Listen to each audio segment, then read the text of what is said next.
ከእናቴ አንድ ስልክ ተደወለልኝ። ያችን ቀን በህይወቴ የተረገመች ቀን አልኳትም። እኔ ዶክተር እንድሪስ እባላለሁ። አንድ ቀን የሰው ህይወት ለማትረፍ በስራ ገበታችን ላይ ሆነን እየተሯሯጥን ነበር። በዚህ መሃል ነው ከእናቴ ስልክ የተደወለልኝ። ስልኩን እንዳጋጣሚ ሆኖ ማንሳት የምችልበት ሁኔታ ላይ ነበርኩ። ነገር ግን የእናቴ ስልክ ባይሆን የማንንም ስልክ አላነሳም።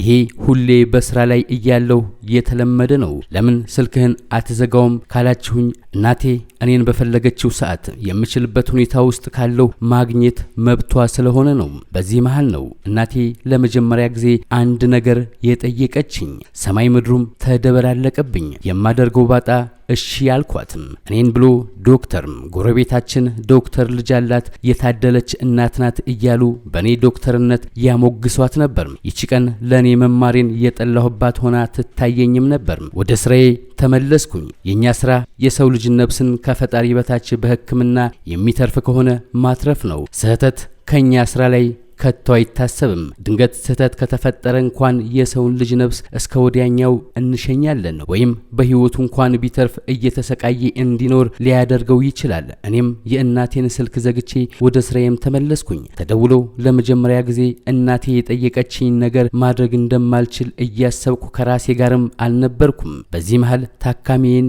ይህ ግለሰብ ዶክተር እንድሪስ ይባላል። ከእናቱ የተደወለለትን ስልክ ለምን እንደዚህ አደረገው፣ ምንስ ገጠመው የሚለውን አብራችሁን ስትቆዩ ሊደመጥ የተገባ ልብ የሚነካ ታሪክ ወደ እናንተ እናደርሳለን። ውድ የእውነትዩ ቤተሰቦች በያላችሁበት ሁሉ ሰላማችሁ ይብዛ እያልን ዛሬ ያልተሰሙና ግን በዶክተር ህይወት ውስጥ እየሆኑ ስላሉ የማንጠብቃቸው አሳዛኝ እውነታዎች በቪዲዮ ከራሳቸው አንደበት ወደ እናንተ እናደርሳለን።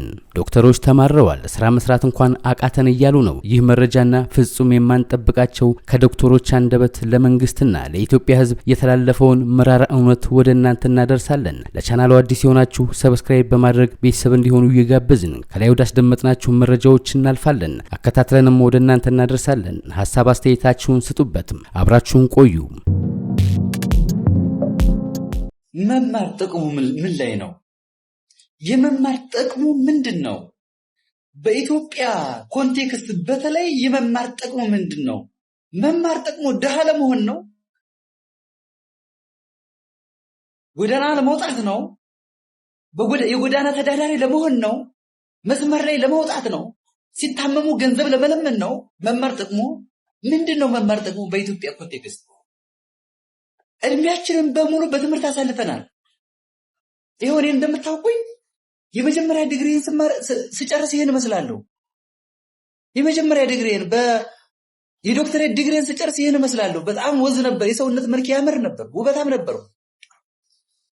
ይሄን እንደምታዩት የመጀመሪያ ዲግሪን ስመረቅ የነበረው የመረቃ ስርዓት ነው፣ የመረቃን ፎቶ ነው እንደምታዩት። ከዚያ ከተመረኩ በኋላ ማህበረሰቤን አገለግላለሁ ብዬ ተወሰነ ከሰራው በኋላ አሁንም የበለጠ ማህበረሰቤን ማገልገል አለብኝ፣ ለዚህም ስፔሻላይዝድ ማድረግ አለብኝ አልኩና ይሄው ስፔሻላይዝድ አድርጌ በጣም የምወደው ዲፓርትመንት የቀዶ ሕክምና ስፔሻሊቲ ተማር የቀዶ ሕክምና ስፔሻሊስት ሐኪም ሆንኩ። ከዚያም ማህበረሰቤን በሚገባ በምችለው መልኩ በሚገባ አገለግልኩ፣ እያገለገልኩ እገኛለሁ። የሚያውቀኝ ማህበረሰብ ይመስክርልኝ። እኔ ስራዬን በአግባቡ ካልሰራው በአግባቡ እየተወጣው ካልሆነ የሚያውቀኝ ማህበረሰብ ምስክር ይሆንብኝ። እኔ ስራ እንድሰራ የሆነ ሰው አይደለም ማኔጅ የሚያደርገኝ ወይም ሊድ የሚያደርገኝ፣ ስራው ራሱ ሊድ ያደርገኝ፣ ስራው ራሱ ይገዛኛል። ምክንያቱም አንድ ቀዶ ሕክምና የሚያስፈልገው ኬስ ቀዶ ሕክምና ካልተሰራለት ምን እንደሚሆን ስለማውቀው። ነገር ግን ይህን ሁሉ ትምህርት ተምረን ይህን ሁሉ ትምህርት ተምሬ ለቤተሰቤ ምን አተረፍኩ? ለማህበረሰቡ ምን አተረፍኩ? ለአካባቢ ለህዝቤ ምን አተረፍኩ? እስኪ ንገሩኝ። መጽሐፍ ምን ይላል መሰላችሁ? ሐዋርያት ስራ ላይ እንደምታነቡት ሐዋርያት ስራ ምዕራፍ 1 ቁጥር 8 ላይ ተጽፎ ሁላችሁም እንደምታነቡት ሐዋርያት ባልጸና ሰውነታቸው ወይም እምነታቸው ሳይጸና ወጥተው ቢያስተምሩ ጦርነቱ ዱላው በትሩ ሲመጣባቸው እንዳይክዱ መንፈስ ቅዱስን እስኪቀበሉ በኢየሩሳሌም እንዲቀመጡ ነበር የተፈቀደላቸው። በዚያ መንፈስ ቅዱስን ከተቀበሉ በኋላ ግን በኢየሩሳሌም፣ በይሁዳ፣ በሰማርያና በዓለም ሁሉ ተሰማርተው እንዲሰብኩ ተሰደዋል። ጸንተዋል። የዛን ጊዜ ጸንተዋል። እዚህ ጋር እንድታስተውሉልኝ የምፈልገው የወንጌል ለመስበክ አይደለም። እንድታስተውሉልኝ የምፈልገው መጀመሪያ ለውጥ ኢየሩሳሌም የተባለ ቤተሰብ ነው፣ ፋሚሊ ነው። ይሁዳ የተባለ አካባቢ ነው። ሳማሪያ የተባለ ደግሞ ዓለም ነው፣ ዓለም ሀገር ነው ሳማሪያ የተባለ። ስለዚህ ለውጥ የሚፈልገው ለውጥ የሚኖረው ከቤተሰብ ነው፣ ከቤተሰብ መጀመሪያ ራስን ትለውጣለህ፣ ከዛ ቤተሰብን ትለውጣለህ፣ ከዛ ማህበረሰብን፣ ከዛ ሀገር እያልክ ትሄዳለህ። ራስህ በድህነት አረንቋ ውስጥ ተቀምጠህ ለሌላ ሻማ ሆናለሁ ማለት ምን አይነት ብፁዕነት ነው? ይህ አይነት አካሄድ ትክክል አይደለም። በጣም የተሳሳተ አካሄድ ነው። የተማርከው ለእርካታ ነው የምትለኝ ከሆነም ተሳስተሃል። በነገራችን ላይ በዚህ ምድር የምማረው ዓለማዊ ትምህርት ለስጋዬ እንጂ ለነፍሴ አይደለም የተማርኩት። ለስጋዬ ነው። በዚህ ዓለም ለሚያስፈልጉ ነገሮች ነው የተማርኩት።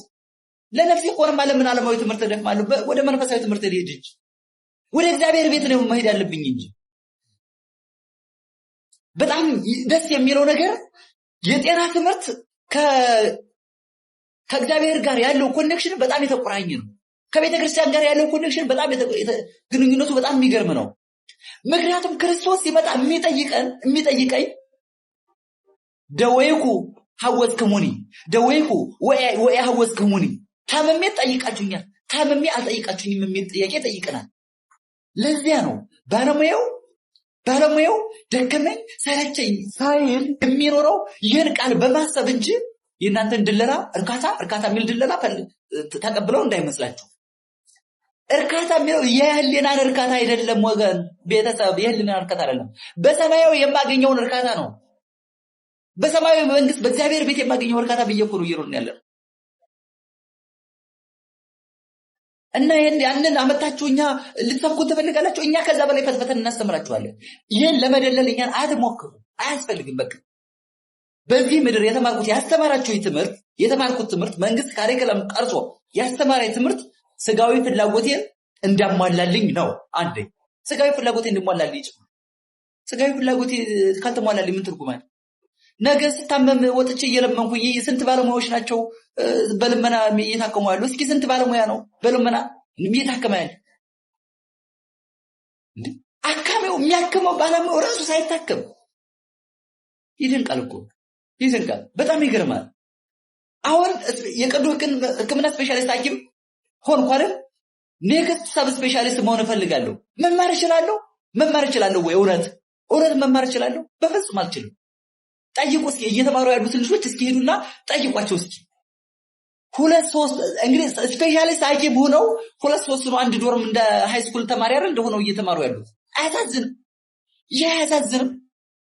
ሰው ማህበረሰቡን ለመርዳት በጣም እየተቸገረ ራሱን ይሄ የማይባል ውጥረት ውስጥ ከቶ መማር አለበት። እንደ ጎበዝ ማሰብ አለ። እንደዚህ ማሰብ ተዳርኮ የማያገባውማ በጣም ማዕቱ ነው። አሁን የማያገባው በዚህ ምክንያት ማዕቱ ነው። ምክንያቱም ለልጆቹ የሚያስተምርበት የለም፣ ልጆቹን የሚያስተምርበት የለም፣ የሚያሳድግበት የለም።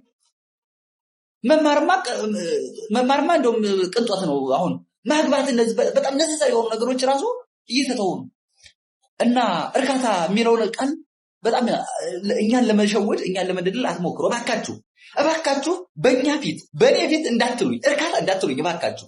ማንኛውም የፖለቲካ አካል እኔ ባለሁበት ፊት እርካታ እንዲለኝ አልፈልግም እባካችሁ። ይሄ መልእክቴ ነው። አመሰግናለሁ። ዶክተሩ እንደዚህ ይላል። ይህ ነገር ሲገጥመኝ መማሬን ጠላሁትም። የእናቴ ጓደኞች፣ ዘመድ አዝማዶች ሁሉ የሚሉት ታድላ ዶክተር ልጅ አላት፣ እሱ ይጦራታል ብለው አጨብጭበው ነበር ያስመረቁኝ። ግን ነገር ሁሉ ተገላቢጦሽ ወደ ሆነበት ወደ ገጠመኝ እውነት አለፍኩኝ። ዶክተር ኢማም እንድሪስ እባላለሁኝ።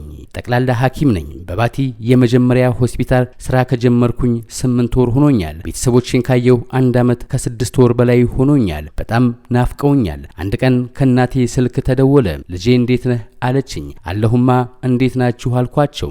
አንዲት ቆንጅዬ ልጅ አለችኝ እናቴ ያሳደገችልኝ። እናቴም ልጄ ያው እንግዲህ ይደረሰ ደግሞ ማዳበሪያ ማውጫ የለኝም፣ እባክህ እስከ 20 ሺህ ብር ካለ ፈልግልኝ ማለችኝ። ልቤ ቀጥ አለች። አጋጣሚ ታካሚ ጋር ነበርኩኝ። ታካሚ መደንገጤን አይታ ምን ነው ችግር አለ አለችኝ። አያልኳት። በእርግጥ ችግሬን ብነግራትም አታምነኝም። ዶክተር ነኛ። እሺ ደውላለሁ ብዬ ስልኩን ዘጋሁትም። ሳምንት ሳልደውል አለፈ። እሷም አልደወለችም። ጨነቀኝ። ከጓደኞቼ አልጠይቅ እነሱም የላቸውም። ብቻ ለሳምንታት ያክል ሆስፒታል እገባለሁ። ታካሚንም 3 ጊዜ ካልነገረኝ አይገባኝም። ምን እላለሁ? በመሃል ሐሳቤ እናቴና ልጄ የምገዛላት ልብስ ማጣቴ ነው የሚያሳስበኝ። 2 ሳምንት ሲሞላ እናቴ ምንም ብር የለኝም አልኳትም። አላመነችኝም። ደሞዜ ተቆራርጦ 9 ሺህ ብር ነው፣ ምንም አይበቃኝም ብዬም ነገርኳትም። ይቅርታ ልጄ በቃ ተወዋለችኝ። ልብሱንም አባትህ ይፈልግላታል አለችኝ። አለቀስኩኝ።